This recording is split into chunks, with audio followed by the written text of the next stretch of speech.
la enseñanza de hoy se llama la herencia de Zelofehad. La herencia, Dios y la herencia de Zelofehad. Así que vamos a abrir nuestra Biblia en Números 27, 1-11. Maclá, Noá, Joglá, Milca y Tirsa pertenecían a los clanes de Manasés, hijo de José, pues eran hijas de Zelofehad, hijo de Jefer, hijo de Galad, hijo de Maquir, hijo de Manasés. Las 5 se acercaron a la entrada de la tienda de reunión. ¿Cuántas hijas eran? De un solo padre, ¿no? Impresionante. Las 5 se acercaron a la entrada de la tienda de reunión para hablar con Moisés y el sacerdote Eleazar y con sus jefes y con los jefes de toda la comunidad. Y les dijeron: nuestro padre murió sin dejar hijos, pero no por haber participado en la rebelión de Coré contra el Señor. Él murió en el desierto por su propio pecado. ¿Será borrado del clan del nombre de nuestro padre por el solo hecho de no haber dejado hijos varones? Nosotras somos sus hijas. Danos una heredad entre los parientes de nuestro padre. Ellas pertenecían a los clanes de Manasés, hijo de José, pues eran hijas de Zelofehad, hijo de Jefer, hijo de Galad, hijo de Maquir, hijo de Manasés. Moisés le presentó al Señor el caso de ellas, y el Señor le respondió: lo que piden las hijas de Zelofehad es algo justo. ¿Es algo qué? Justo. Así que debes darles una propiedad entre los parientes de su padre. Traspásales a ellas la heredad de su padre. Además, diles a los israelitas: cuando un hombre muera sin dejar hijos, su heredad será traspasada a su hija. Si no tiene hija, sus hermanos recibirán la herencia. Si no tiene hermanos, se entregará la herencia a los hermanos de su padre. Y si su padre no tiene hermanos, se entregará la herencia al pariente más cercano de su clan, para que tome posesión de ella. Este será el procedimiento legal que seguirán los israelitas, tal como yo se lo ordené a Moisés. Muy bien. Entonces, para descubrir quiénes fueron estas 5 hermanas llamadas las hijas de Zelofehad, es necesario que revisemos qué era lo que estaba ocurriendo alrededor de ellas, en el contexto donde ellas en ese momento estuvieron, y lo especial que fue su historia dentro de la ley de Dios. Casó como anillo al dedo la historia de estas mujeres en este estudio de las leyes de Dios. ¿Cuántas se alegran por eso? Hermoso nuestro Señor, siempre con sello de oros, cerrando sus obras maravillosas. Muy bien. Entonces el contexto es el siguiente: Israel estaba a punto de recibir ¿qué? La tierra prometida. En ese momento estaban en el desierto. Antes de tomar el Jordán, Dios ordenó, después de 40 años de que el pueblo estuvo deambulando por el desierto, y debido a que el pueblo de Israel creció tanto desde la salida de Egipto, Dios estableció un censo. ¿Y cómo fue? Dice que esa necesidad de organización le permitiría al pueblo de Israel tomar de manera más eficaz la tierra prometida. También la organización por tribus fue un medio eficaz para gobernar a un grupo tan grande. ¿Esto qué haría? Haría más fácil la división de la tierra prometida y también garantizaría la conservación de la herencia correspondiente a cada familia. Muy inteligente, ¿no? Las instrucciones que Dios le dio a Moisés de realizar este censo tuvieron como fin que entonces asignar a cada descendiente de la tribu de Israel las tierras de manera equitativa. Muy bien. En Números 26, vamos rápidamente, en Números 26, 52, aquí está escrito las instrucciones de cómo Moisés debía repartir la tierra. En el versículo 52 dice: el Señor le dijo a Moisés: reparte la tierra entre tribus para que sea su heredad. Hazlo según el nombre de los registrados. Entonces, ¿cómo se haría? Ahí en el versículo 54 dice: a la tribu más numerosa le darás la heredad más grande, y a la tribu menos numerosa le darás la heredad más pequeña. Cada tribu recibirá su heredad en proporción al número de censados. La tierra deberá repartirse por sorteo, según el nombre de las tribus patriarcales. El sorteo se hará entre todas las tribus grandes y pequeñas.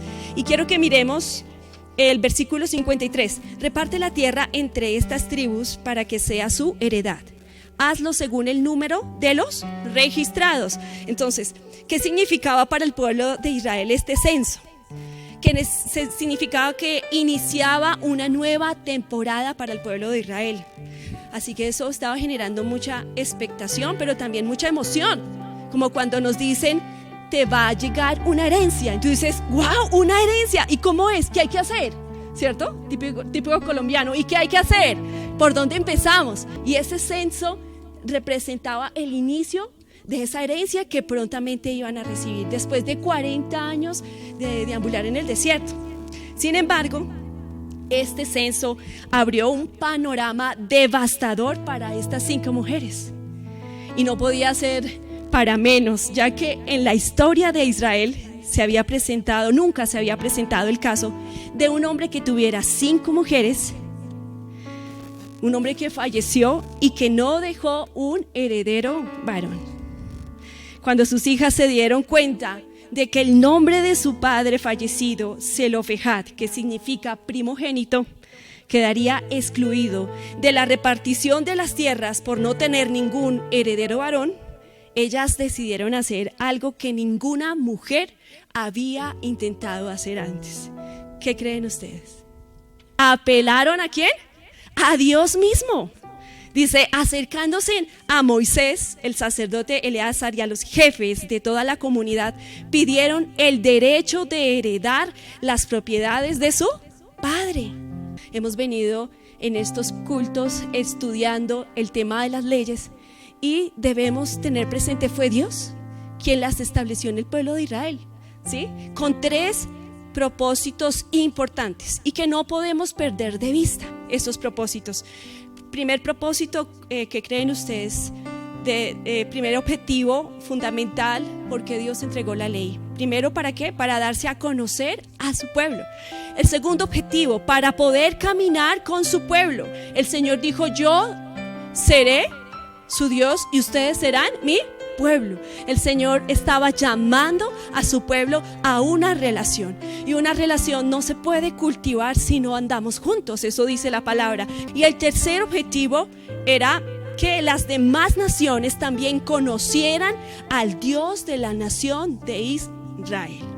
Así que la ley, cuando usted se disponga a leer los libros de la ley, recuerde que esa es una lectura muy particular dentro de lo que tú puedes leer en la Biblia, porque para poder entender la ley tú necesitas analizar, conocer cuidadosamente el carácter y el pensamiento de Dios, para poder así tú conocer por qué Dios tomó esa decisión, por qué Dios actuó de esa manera. Muy bien, y en Gálatas capítulo 3:23, abramos nuestra Biblia en Gálatas 3:23. Este versículo para mí es muy interesante porque explica el sentido de la ley, el sentido profundo de la ley, el sentido que Dios tenía, que Dios vio, que Dios preparó en la ley para poder bendecir a su pueblo.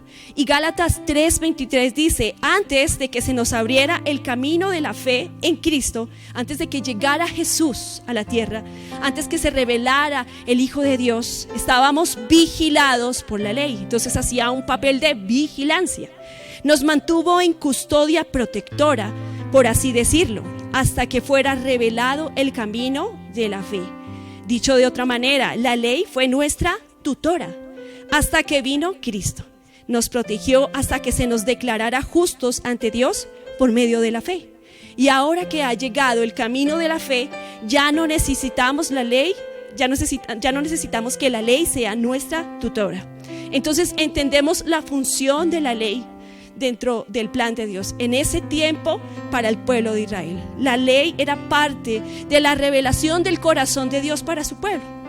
Y a pesar de que esa ley venía de Dios, había un factor muy importante a tener en cuenta, y es que Dios seguía trabajando con un pueblo imperfecto. Dios es perfecto y se dispuso a seguir trabajando con un pueblo imperfecto.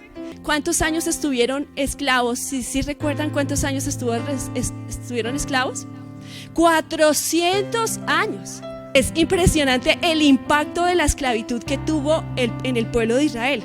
Y esa última generación fue la que deambuló por el desierto. Por eso yo mencionaba que qué difícil fue para ese pueblo salir de la esclavitud. Si hemos leído alguna vez Deuteronomios, nos damos cuenta que fue difícil para Moisés pastorear un pueblo con esa mentalidad. Aunque habían sido liberados físicamente, en su mente y en su corazón vivían en esclavitud. Por tanto, varias de las condiciones socioculturales que eran excluyentes, discriminatorias, eran denigrantes y eran comunes y permitidas por las culturas antiguas, fueron el punto de partida de Dios para revelar su justicia, para revelar equidad en su pueblo. Y Levíticos 26:2 lo ratifica. Caminaré entre ustedes y seré su Dios y ustedes serán mi pueblo. Yo soy el Señor su Dios, quien los sacó de la tierra de Egipto para que ya no fueran más esclavos. ¿Dios los quería esclavizar con la ley? ¿Qué creen ustedes? No, dice la palabra que Él ya no quería que fueran esclavos. Dice aquí, yo quebré de su cuello el yugo de la esclavitud a fin de que puedan caminar con la cabeza en alto. Muy bien, entonces, ¿cuál era la intención de Dios? Enseñarnos a vivir en libertad. ¿Y la libertad quién era? Era Él. Eran sus palabras, es su palabra, es su consejo. ¿Sí? Qué hermoso darnos cuenta que ese es el deseo del corazón de Dios. Ahora, retomando la historia de estas mujeres, ahí en Números, capítulo 27:6, Dios les respondió a esa petición de derecho que estaban teniendo esas mujeres. ¿Y qué les respondió el Señor? Dice, el Señor les respondió. ¿A cuántas nos ha respondido el Señor? No, levanten su mano, mujeres. ¿Y a cuántos hombres? Claro que sí. Dice que el Señor les respondió: lo que piden las hijas de Zelofejad es algo justo, así que deben darles una propiedad entre los parientes de su padre. Traspásales a ellas la heredad de su padre. Y además, dile a los israelitas: cuando un hombre muera sin dejar hijos, su heredad será traspasada a su hija. Lo primero que vemos en estos versículos es que ellas fueron escuchadas. Así que la ley que Dios dispuso para su pueblo contaba con que las mujeres podían apelar, podían hablar. Este es un gran punto de diferencia a comparación de las demás sociedades que existían en su momento, que eran las mujeres. Cuando eran tomadas por objeto, las mujeres no podían opinar. Las mujeres no contaban, eran un objeto más, ¿sí? Pero aquí nos está mostrando la Biblia que dentro de la ley de Dios, las mujeres sí podían pedir, las mujeres sí podían acercarse a las autoridades. Machlá, Noá, Milca y Tirsa. Machlá significaba dolencia, Noá significaba reposo, Joglá significaba perdiz, Milca significaba abogada y Tirsa placentera. Estos eran los nombres de las hijas de Zelofejad. Fueron valientes, pero además fueron inteligentes y decidieron ir personalmente a presentar su caso al más alto tribunal de la justicia, a Dios. Y aunque parecía que todo ya estaba escrito en la ley de Dios, parecía que ya estaba escrito, no hay nada que hacer, ellas se armaron de sensatez, de un correcto juicio, de sabiduría, de una actitud respetuosa y por sobre todo se armaron de fe para confiar de que Dios podía atender a su petición. Y al actuar así y con tanta osadía, ellas pidieron, no solo por ellas, pidieron por honrar el nombre de su padre, al no borrarlo de los herederos de la tierra prometida. Pidieron, ¿qué más pidieron? La herencia de sus hijos, porque si ellas eran desterradas, sus hijos iban a ser desterrados. Ellas pidieron por otras mujeres que como ellas esperaban la protección de sus derechos. Y Dios les respondió, porque Dios conoció los motivadores que había detrás de esa petición. Cuando yo estaba estudiando este punto, vino a mi mente la historia de Salomón y las dos mujeres prostitutas. ¿Alguna vez han escuchado esta historia? La historia es demasiado importante y es muy interesante porque esta historia revela la sabiduría de Dios que trajo a Salomón para poder gobernar un pueblo. Una sabiduría excepcional, una sabiduría que no tiene comparación. Es la sabiduría de nuestro Dios. Entonces volvemos que en esta historia vinieron a Salomón como autoridad dos mujeres prostitutas.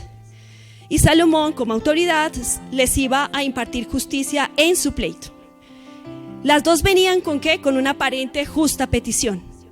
Entonces cuando cada una comenzó a descargar sus argumentos, las dos pedían un justo derecho. Las dos pedían el derecho de tener a su hijo vivo y no muerto. Porque las dos llegaron con el hijo vivo, el hijo muerto ya no servía, tremendo. Llegaron, las dos merecemos ser madres de ese hijo vivo. Y en un momento en que Salomón buscó la resolución a ese pleito, vino una proposición un poco radical de parte de Salomón. Pero esa proposición tenía un propósito, valga la redundancia, de no de matar al niño vivo, sino de descubrir quién decía la verdad. Fue radical. ¿Qué fue lo que dijo Salomón? ¿Sí se acuerdan? Tremendo, ¿no? Radical Salomón buscando la verdad. Pero en el momento yo creo que fue impresionante para cualquiera que estuviera ahí, que Salomón dijera que partieran al niño. Entonces Salomón ordenó a que trajeran al niño vivo y que lo cortaran en dos. Esa sería la manera más intransigente para que cada una recibiera parte de ese niño vivo. Y en respuesta de esa dura decisión sucedió algo excepcional. La verdadera madre empezó ¿a qué? A llorar y a pedir a gritos que no le quitaran la vida a su hijo. Ella prefirió dárselo a la otra mujer, pero que no lo matara. En ese momento Dios mostró quién era la que tenía los motivadores correctos en su corazón. Porque aparentemente las dos tenían el derecho de ser madres, ¿cierto? Aparentemente las dos tenían ese derecho. Pero Dios fue quien sacó a la luz cuál era el corazón donde estaban reinando los deseos egoístas. Tanto así que dice el relato en la Biblia que la mujer que no era la madre del hijo vivo estuvo de acuerdo con que lo mataran. ¿Sí? Y así no sería, ahí dice textualmente la historia, ni para ella, ni para mí. ¿Qué tal? Esta mujer que quería matar al niño, que quería al niño fuera vivo o fuera muerto, la verdad no le importaba al niño. ¿Qué era lo que le estaba importando? Ella le importaba no ser ¿qué? No salir perjudicada. Esa mujer sus motivadores eran motivadores de envidia. Ella no quería que otros fueran felices, que otros no tuvieran el derecho de la vida. Porque recordemos que en la historia las dos mujeres estaban solas y se fueron a dormir, ¿sí se acuerdan? Y en un momento resulta que un hijo de las que estaban ahí apareció muerto. Y ella fue y lo cambió. Tremendo. Lo cambió y se tomó al vivo, dice ahí la palabra. Entonces, lo que realmente estaba pasando en el corazón de esa mujer, que aparentemente en su derecho parecía justo, eran motivadores impuros, motivadores malos, engañosos, mostró la palabra. Y eso solamente ¿quién lo pudo dar a conocer? Dios. Dios fue el que sacó la verdad en esa situación tan difícil. Y eso mismo, similar, fue lo que pasó en la historia de las hijas de Zelofehad. ¿A qué acudes tú? ¿A qué acudo yo cuando debemos tomar una decisión? ¿Dependemos de nuestras intenciones para creer que la solución que vamos a tomar es buena? Y lamentablemente muchas de las decisiones que debemos tomar quedan en ese primer paso. No, es que es una buena intención. No, es una buena intención. Dios sabe que yo lo amo. Dios sabe que no lo voy a dejar. Estás apoyado en tu propia prudencia. Dios es el único que puede pesar las intenciones de tu corazón. Y hay que darle lugar a Dios para que Él pueda guiar nuestros pasos, para que Él nos pueda enseñar qué es lo bueno, ¿sí? No lo conveniente, sino que es lo bueno, lo mejor para nosotros. Muy bien. Y eso fue lo que pasó delante de Dios cuando vinieron las hijas de Zelofehad y presentaron la petición de ser herederas de su padre. Y Dios pesó los corazones de estas mujeres y encontró que sus motivadores eran justos y eran correctos. A los ojos de Dios, lo que hicieron y pidieron estas 5 mujeres fue justo. Y lo que hace especial la historia de estas mujeres dentro de los registros de las leyes en la Biblia es que a causa del dolor y la pérdida de estas mujeres, Dios trajo una mayor justicia y equidad para una nueva generación de mujeres que entrarían a la tierra prometida. Ellas no solamente recibirían la herencia de una tierra, ellas recibirían la herencia de la justicia de Dios a favor de ellas. ¿Cuántos dicen amén? ¡Qué hermoso! Dios nos quiere dar más. Dios nos quiere dar más. Pero ¿de qué sirve que Dios nos dé más si no tenemos un corazón para aprovechar las bendiciones de Dios?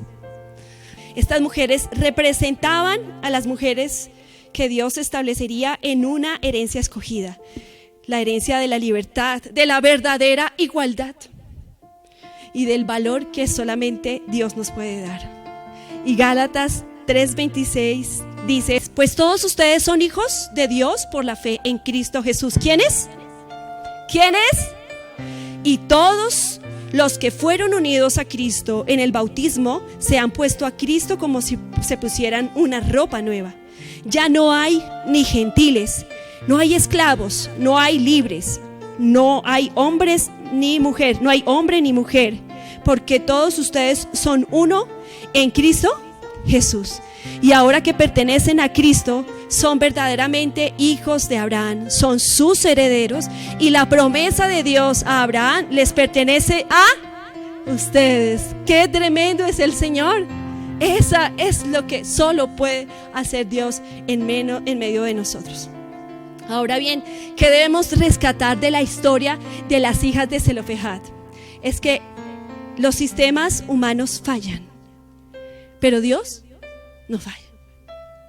Todos estamos expuestos a fallar y a que nos falle.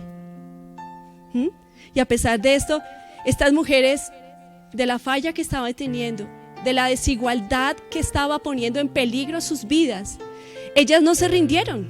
Ellas no asumieron una actitud pesimista. No, usted sabe que aquí en Israel esto va de mal en peor, ¿cierto? O no, usted ya sabe. ¿Qué podemos esperar? Pues resignación. Uno escucha, ¿no? O no se llenaron de un espíritu de derrotista. No se dejaron intimidar por la angustia de qué pasará con nosotros en el futuro, sino que actuaron. Y actuaron de la manera más sensata y coherente para poder cambiar su historia. Ellas fueron mucho más. Y a pesar de que no podían comprender la situación en la que estaban, la sociedad en la que vivían, quizás no podían comprenderse ni a sí mismas, apelaron al corazón justo de Dios. Y Él mismo fue el que se encargó de darles una decisión, de darles una respuesta. O sea que Dios no fue indolente. Ellas vinieron a mí y asimismo Dios les correspondió.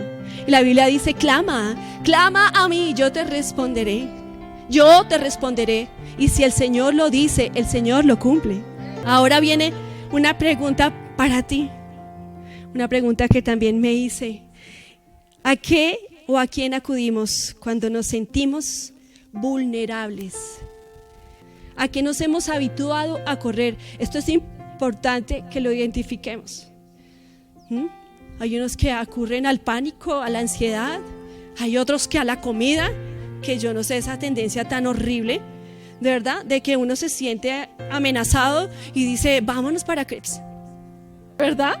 No sabemos. O quizás nos hemos acostumbrado a decir: no, mamá,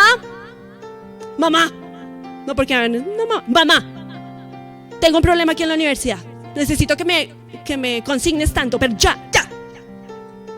¿verdad? ¿Cómo buscamos resolver esa situación en desventaja? Y para este punto también vino a mi mente la historia de una mujer que también se le estaban vulnerando los derechos. Sin embargo, esta historia es particular porque muestra a una mujer que tuvo una vida marginada, intentando hacer valer sus derechos, y que no aprendió a correr a Dios, sino que corrió a los hombres. Y es la historia de Tamar. ¿Ustedes han escuchado la historia de Tamar? Génesis 38. Ahí escríbanlo. Es una historia también demasiado interesante, la historia de Tamar. Y esta historia tiene que ver de una mujer que no le hicieron valer sus derechos y estaba dentro del pueblo de Israel. Démonos cuenta que el Señor tiene que seguir perfeccionándonos. El hecho de que estemos aquí no quiere decir que seamos materia prima perfecta. No, Dios está procesándonos. Dios nos está puliendo. Entonces, Tamar fue una mujer que existió en el pueblo de Israel y se casó con los hijos de Judá. ¿Quién era Judá? Esposo, ¿quién era Judá? Sí, el hijo de Jacob, efectivamente, Judá. Y Judá tuvo 3 hijos. El primero, eso sí no me lo grabé, el primero se llamaba el segundo Ornán y el tercero Selá. Y resulta que Tamar se casó con el primer hijo de Judá. Ahí todo iba muy bien, lo normal. Y este esposo, dice la palabra, que era perverso. Y por su perversidad, Dios le quitó la vida. ¿Qué pasó con Tamar? ¿Quedó qué? Quedó viuda Tamar. Pues yo no sé si era bueno o malo, ¿no? Porque el esposo era perverso, pero bueno, quedó viuda. Y ahí se levantó una situación, o se dio la situación, que había que proteger los derechos de esa mujer viuda.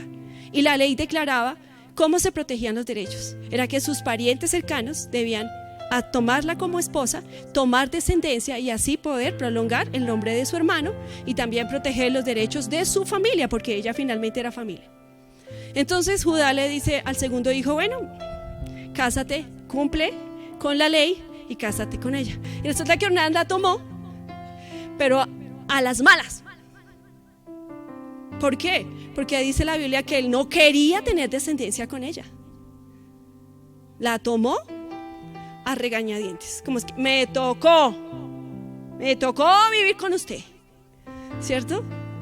Y dice la palabra que este hombre también fue un hombre perverso. Él no quiso darle descendencia a ella.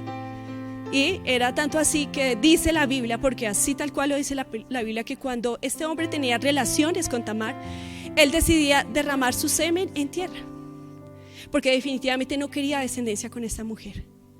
Dios vio la perversidad de este hombre y lo eliminó. Segunda vez viuda y segunda vez rechazada por un hombre. Tremendo. Entonces ella, ¿quién fue? A su suegro. Le dijo: suegro, mis derechos, ¿cierto? ¿Y qué le dijo el suegro? Pues mira, el último hijo que me queda, que es Selá, está todavía muy pequeño. Él todavía no puede ejercer ese deber contigo, así que mejor váyase para donde su mamá, váyase para donde su papá, espere y miramos a ver cuando ya se le esté grande, pues entonces ahí organizamos lo que usted necesita, lo que usted pide, ¿verdad? Y esta mujer se fue con ese dolor, y dice la palabra que pasaron años, que no era el único proceder, pero así lo determinó Judá.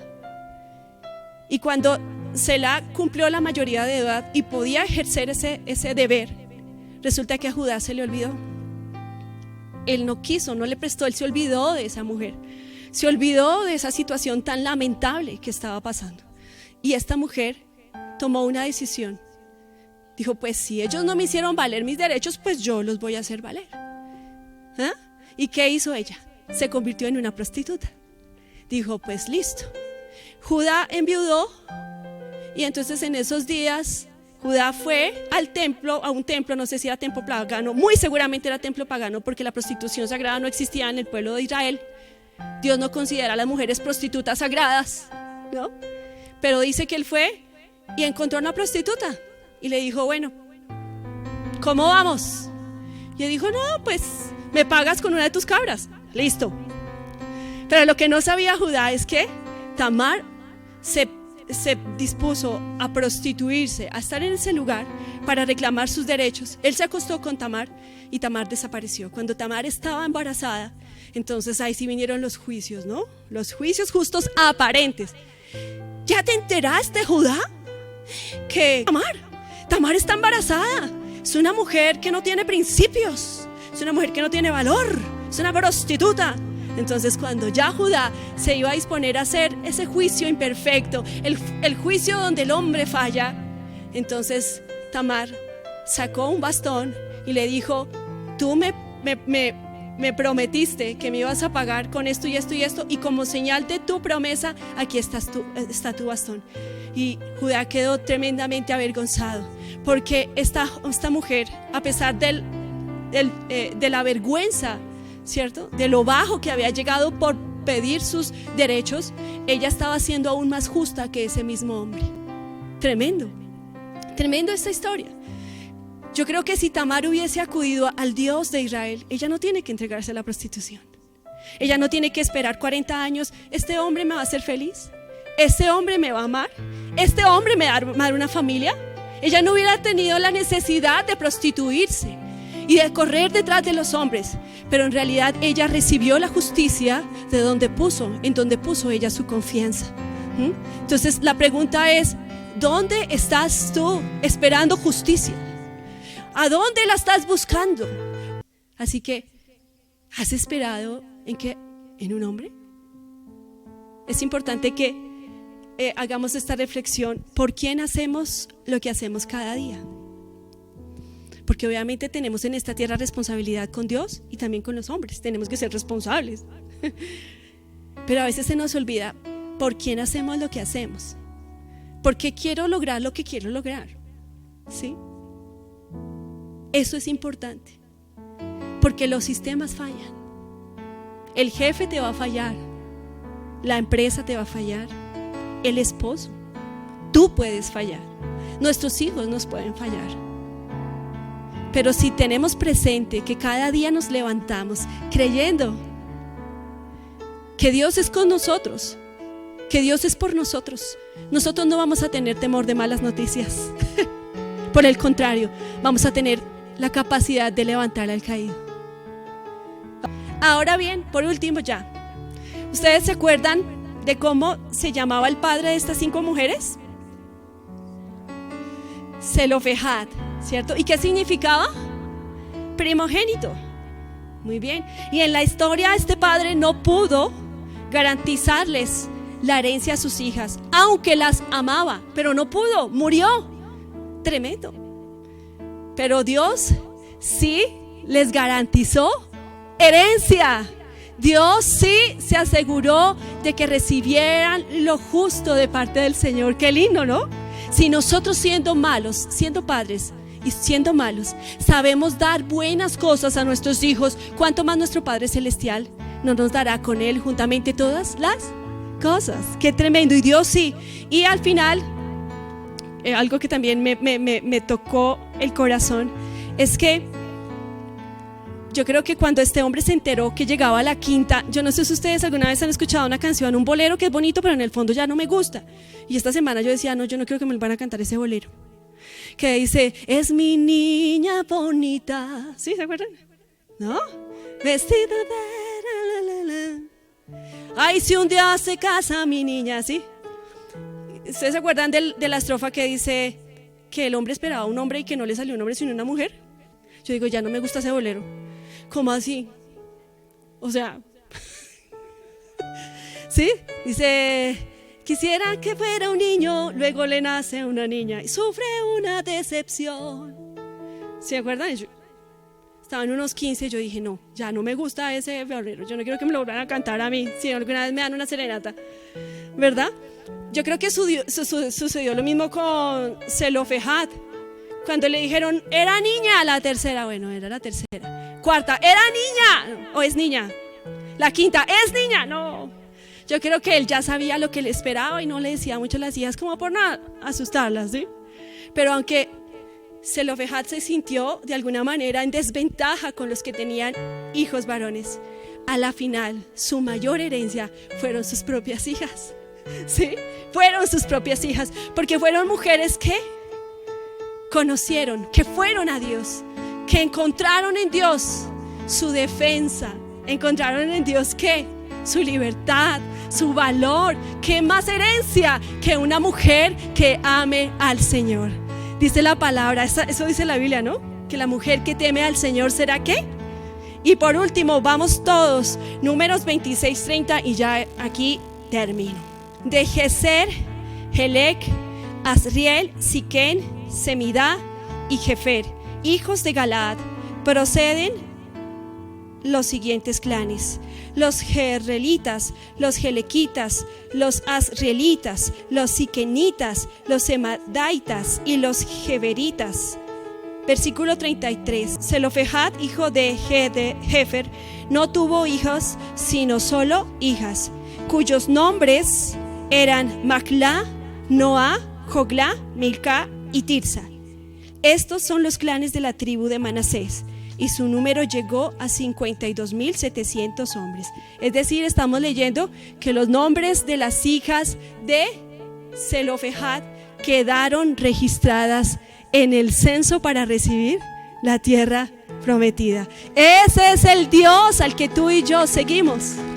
Ese es el Dios al que tú y yo acudimos y oramos.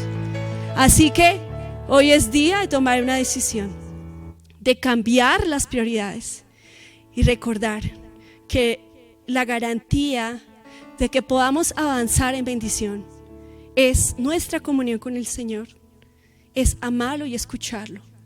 Eso nos garantizará, no solamente a nosotros, sino a los que están a nuestro alrededor, a nuestra familia, permanecer en la bendición de Dios. Así. Sin importar lo difícil, lo adverso, lo grande, aún lo doloroso. Con Dios todo puede cambiar. Misión Veracruz. Porque con Dios todo puede cambiar.